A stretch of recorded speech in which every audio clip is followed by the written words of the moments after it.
De toutes les branches de l'arbre évolutif humain ayant foulé le sol de notre planète, aucune ne captive autant l'imaginaire collectif que celle des Néandertaliens. Leur proximité physique et génétique avec Homo sapiens, au point d'être souvent désignés comme notre espèce sœur, continue d'alimenter débats et recherches.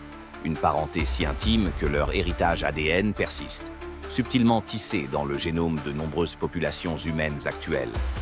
Bien que la chronologie précise de leur existence demeure un sujet de fines investigations, le consensus scientifique place leur apogée en Eurasie sur une période s'étalant approximativement de 400 000 à 40 000 ans avant notre ère. Leur règne s'est majoritairement déroulé durant l'ère géologique du Shibanien, une subdivision clé du Pléistocène moyen, souvent surnommée l'âge de glace. C'était une époque où l'Eurasie était un continent au contraste climatique exacerbé, globalement plus froid et plus aride qu'aujourd'hui, un véritable théâtre pour une mégafaune spectaculaire, mammouths, laineux, rhinocéros à la toison épaisse, lions des cavernes et ours gigantesques. Dans ce décor, la survie quotidienne était une épreuve de force et d'ingéniosité constante, loin d'une simple promenade bucolique. Pour endurer et s'épanouir face à de telles adversités, les Néandertaliens ont sculpté, au fil des millénaires, une biologie véritablement extraordinaire. Des adaptations si poussées que, si l'un d'eux se tenait parmi nous aujourd'hui, certains de ses attributs pourraient légitimement être qualifiés de surhumains. Observer de loin leurs différences anatomiques avec l'homme moderne ne sauterait pas aux yeux. La stature serait sans doute le premier élément de distinction. L'analyse des fossiles suggère qu'en moyenne, les Néandertaliens étaient légèrement plus petits que les standards humains modernes, affichant une différence d'environ 14 cm par rapport, par exemple, aux populations ayant vécu après la Seconde Guerre mondiale. Le spécimen le plus imposant répertorié, affectueusement baptisé Hamoud I, découvert en Israël, aurait atteint 1,78 m. Si ce chiffre peut sembler dans la norme actuelle, il est crucial de le contextualiser. Comparés aux Homo sapiens européens d'il y a 20 000 ans, les Néandertaliens étaient, en fait, de taille similaire, voire parfois supérieure. Ceci souligne la complexité de telles comparaisons et l'influence de facteurs environnementaux et nutritionnels sur la stature à travers les âges. Mais la véritable singularité réside dans leur masse corporelle. Malgré une taille potentiellement moindre, les Néandertaliens étaient significativement plus corpulents. Un mâle néandertalien moyen pouvait peser jusqu'à 83 kg, tandis que les femelles avoisinaient les 66 kg. Cela les rendait en moyenne 20% plus massifs que l'Homo sapiens de leur époque. Ce paradoxe apparent s'explique par une ossature d'une robustesse exceptionnelle. Leur squelette était bien plus dense et compact que les nôtres. Pratiquement chaque os, des clavicules aux fémurs, des côtes aux vertèbres, était plus épais, plus lourd, arborant parfois une densité corticale jusqu'à 2 fois supérieure à la nôtre. Leurs épaules étaient larges et puissantes, leurs fémurs massifs, leur cage thoracique ample et en forme de tonneau, leurs triceps et leurs bras taillés pour la force, et même leurs rotules témoignaient de cette constitution herculéenne. Autant d'indices convergeant vers une puissance musculaire et une force physique phénoménale. Il est d'ailleurs quasi unanimement admis au sein de la communauté scientifique que les Néandertaliens nous surpassaient largement en force brute. Cette musculature développée était vraisemblablement une adaptation cruciale à leur mode de vie et en particulier à leur technique de chasse. Ils pratiquaient une chasse au contact, s'approchant au plus près de proies souvent dangereuses, armés de lances massives à pointe de pierre, conçues pour l'estocade plutôt que pour le lancer à distance. Leur menu se composait de gibier de taille respectable, divers types de rhinocéros préhistoriques, des chevaux sauvages robustes, des aurochs, des cerfs mégacéros au bois impressionnant, des éléphants antiques et, bien sûr, les colossaux mammouths laineux. Ces derniers, comparables en taille aux éléphants de savane africains que nous connaissons, étaient protégés par une épaisse fourrure, rendant leur chasse d'autant plus périlleuse et exigeante en force et en courage. Cette force phénoménale n'était pas qu'une question de masse musculaire. Leurs bras de Popeye, comme certains les ont décrits, si caractéristiques et observés sur de nombreux fossiles, témoignent d'une utilisation intensive et prolongée, probablement liée au maniement de leurs lourdes lances. Certaines recherches suggèrent même que des niveaux d'hormones androgènes naturellement plus élevés auraient pu contribuer à cette musculature hypertrophiée, leur conférant une capacité à réaliser des prouesses physiques stupéfiantes. Imaginez transporter une charge de 27 kg de viande sur une distance de près de 50 km à travers un terrain accidenté, une performance équivalente à parcourir 138 fois la longueur d'un terrain de football chargé. Leur constitution trapue et robuste n'était pas seulement un atout pour la force, mais aussi pour la résistance. Une analyse systématique des traumatismes sur les squelettes néandertaliens révèle un taux de blessures guéries extraordinairement élevé. Entre 79 et 94% des individus examinés portaient les cicatrices d'accidents sévères, mais auxquels ils avaient survécu. Le cas de Shanidar, un néandertalien âgé découvert en Irak, est emblématique. Au cours de sa vie, il avait perdu l'usage d'un bras, probablement amputé, subi des fractures à la clavicule, une blessure à la tête l'ayant rendu partiellement aveugle et des atteintes auditives si graves que ses conduits s'étaient oblitérés, le laissant probablement sourd. Le fait qu'un individu aussi lourdement handicapé ait pu survivre pendant de nombreuses années témoigne non seulement d'une résilience individuelle hors norme, mais aussi potentiellement d'une forme de cohésion sociale et de soins prodigués par le groupe.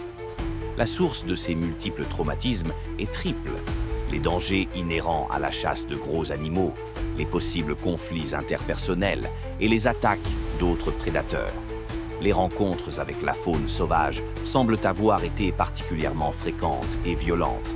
Une étude portant sur les traces de morsures et de blessures indique que 21% des néandertaliens examinés avaient eu des démêlés avec de grands félins, comme le lion des cavernes, 17% avec des loups et un impressionnant 36% avec des ours des cavernes. Fait encore plus révélateur de leur audace, les paléontologues suggèrent que nombre de ces blessures ne résultaient pas d'une prédation des animaux sur les néandertaliens, mais bien de la défense désespérée de ces animaux, lors d'attaques initiées par les néandertaliens eux-mêmes, une existence indéniablement hardcore.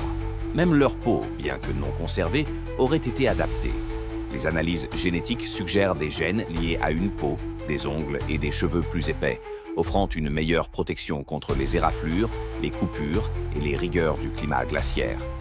Leurs larges articulations, elles aussi, étaient une adaptation clé, leur permettant d'effectuer des mouvements amples et puissants, comme l'escalade ou la manipulation de lourdes charges, qui auraient mis à rude épreuve les articulations plus graciles d'un Homo sapiens. Les mains néandertaliennes, sans être forcément plus grandes en taille absolue, présentaient une morphologie distincte. Les phalanges distales, le bout des doigts, étaient plus larges, et leurs pouces s'écartaient de la paume selon un angle plus ouvert que chez nous. Cette configuration suggère une prise en force, power grip, exceptionnellement puissante, peut-être au détriment d'une certaine finesse dans la préhension de précision grip, qui caractérise la main humaine moderne. Certains chercheurs avancent même l'hypothèse fascinante que leurs dents et leurs mâchoires fonctionnaient comme une troisième main. Les traces d'usure très spécifiques observées sur leurs incisives et canines, différentes de celles causées par la simple alimentation, suggèrent qu'ils utilisaient régulièrement leur bouche pour tenir, tirer ou préparer des matériaux, comme des pots, libérant ainsi leurs mains pour d'autres tâches complexes. La robustesse de chaque dent, avec des racines souvent massives, aurait facilité un tel usage. Cette morphologie dentaire et maxillaire robuste était aussi, bien entendu, adaptée à leur régime alimentaire. Les analyses isotopiques du collagène osseux ne laissent aucun doute. Les néandertaliens étaient des hypercarnivores. Cela signifie qu'environ 70% de leur apport calorique quotidien, qui, rappelons-le, pouvait atteindre entre 4500 et 6700 calories pour maintenir leur métabolisme élevé et leur masse musculaire, provenait directement de la consommation de viande. Si les néandertaliens coexistaient avec nous aujourd'hui, les étiquettes nutritionnelles des supermarchés devraient probablement proposer un double affichage, un pour Homo sapiens et un, bien plus conséquent, pour Homo neanderthalensis. Leur système respiratoire était également une merveille d'adaptation. Leur cage thoracique en forme de tonneau abritait des poumons d'une capacité volumétrique impressionnante. Cette morphologie dentaire et maxillaire robuste était aussi, bien entendu, adaptée à leur régime alimentaire. Les analyses isotopiques du collagène osseux ne laissent aucun doute. Les Néandertaliens étaient des hypercarnivores. Cela signifie qu'environ 70% de leur apport calorique quotidien, qui, rappelons-le, pouvait atteindre entre 4500 et 6700 calories pour maintenir leur métabolisme élevé et leur masse musculaire, provenait directement de la consommation de viande. Si les Néandertaliens coexistaient avec nous aujourd'hui, les étiquettes nutritionnelles des supermarchés devraient probablement proposer un double affichage, un pour Homo sapiens et un, bien plus conséquent, pour Homo neanderthalensis. Leur système respiratoire était également une merveille d'adaptation. Leur cage thoracique en forme de tonneau abritait des poumons d'une capacité volumétrique impressionnante. Le spécimen de Kebara II, par exemple, est estimé avoir eu une capacité pulmonaire d'environ 9 litres d'air, soit 40% de plus que la moyenne d'un homme moderne.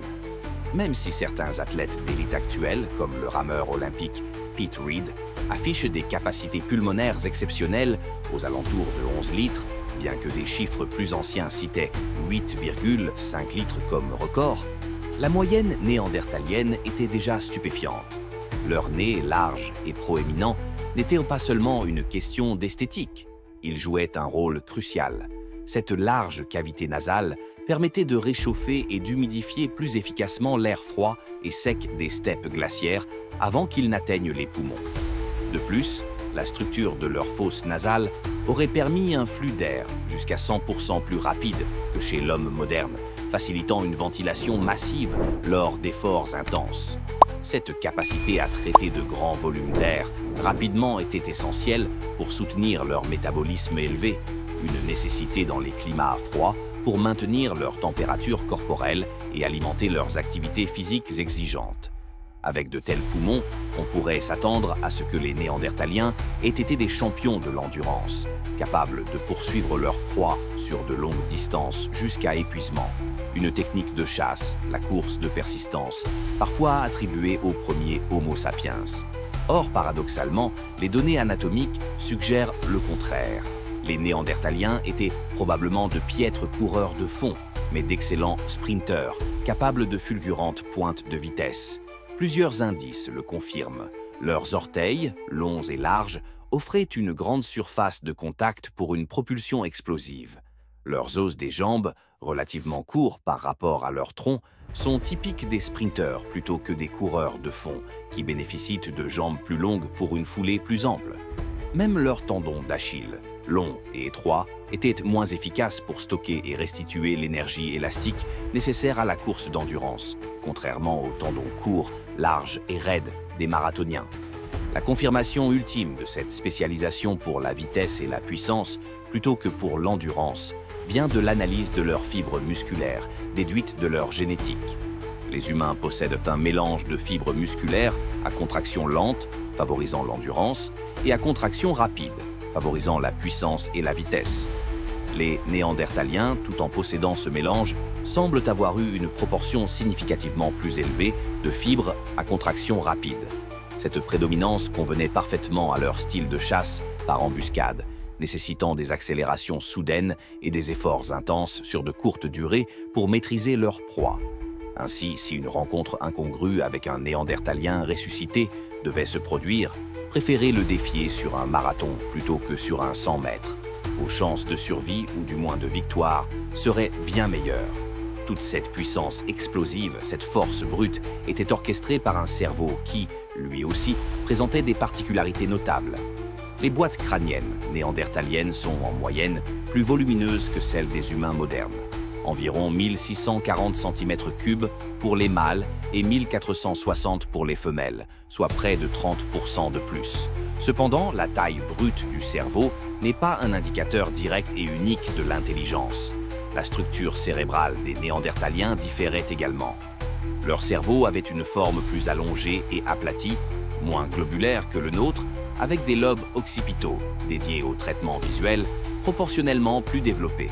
Cette emphase sur le traitement visuel pourrait être liée à la nécessité de percevoir et d'analyser rapidement un environnement complexe et dangereux et de coordonner des mouvements précis lors de la chasse. Leurs orbites oculaires, d'ailleurs, étaient également plus grandes que les nôtres, d'environ 15%. Cela suggère des yeux plus gros, capables de capter plus de lumière, leur conférant une vision potentiellement plus aiguë, notamment en conditions de faible luminosité. Un atout précieux dans les longues nuits hivernales ou les environnements forestiers ombragés de l'Eurasie pléistocène. Ces têtes imposantes, abritant de grands cerveaux et des systèmes sensoriels performants, étaient supportées par des coups épais et musclés, comme en témoignent les insertions musculaires sur leurs vertèbres cervicales et la base de leur crâne. Alors, que penser de l'héritage néandertalien qui sommeille en nous? Les études génétiques actuelles suggèrent que l'influence de l'ADN néandertalien sur nos traits physiques externes ou nos performances athlétiques est généralement subtile. Il n'y a pas de gène de la superforce néandertalienne qui transformerait un individu en culturiste. Cependant, la recherche continue et de plus en plus d'indices pointent vers des impacts plus significatifs sur nos systèmes internes, notre système immunitaire, notre métabolisme, notre sensibilité à certaines maladies. Mais le tableau est complexe, les études parfois contradictoires et le débat scientifique reste ouvert quant à la portée exacte de cette ancienne hybridation. Ce qui demeure incontestable, au-delà des pourcentages d'ADN et des reconstitutions anatomiques, c'est la nature profondément extraordinaire de ces humains. Adaptés à un monde que nous peinons à imaginer, ils ont survécu, innové et prospéré pendant des centaines de milliers d'années, laissant derrière eux les vestiges d'une existence à la fois rude et d'une complexité insoupçonnée. Une branche fascinante de notre propre histoire humaine.